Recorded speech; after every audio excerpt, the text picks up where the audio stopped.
আসসালামু আলাইকুম বন্ধুরা, আজকে আমি শোল মাছ দিয়ে কাঁচকলার ঝোল করব। সেটা আপনাদের সঙ্গে শেয়ার করছি। আশা করি আপনাদের ভালো লাগবে। তো কাঁচকলাটা সুন্দর করে রান্নার জন্য প্রস্তুত করে নিয়েছি। আর রান্না করতে একটু দেরি হবে, তাই সামান্য হলুদ দিয়ে পানিতে ভিজিয়ে রেখেছিলাম যাতে কাঁচকলাটা কালো না হয়ে যায়।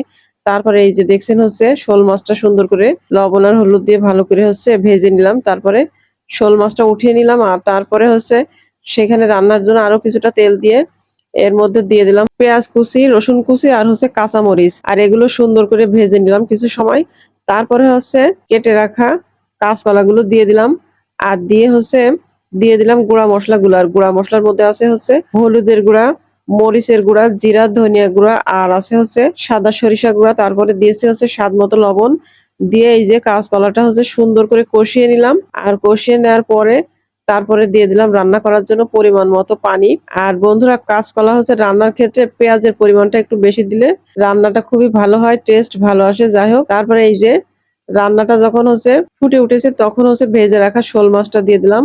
আর আরো কিছুক্ষণ রান্না করে তারপরে যখন রান্নাটা শেষের দিকে এই যে ধনিয়া পাতা দিয়ে উপর থেকে আরো একটু দমে রেখে নামিয়ে নিলাম। আর এই যে কাঁচকলা আর শোল মাছ রান্নার ফাইনাল লুক। যাই হোক, রান্নাটা কেমন হয়েছে জানাতে ভুলবেন না। আল্লাহ হাফেজ।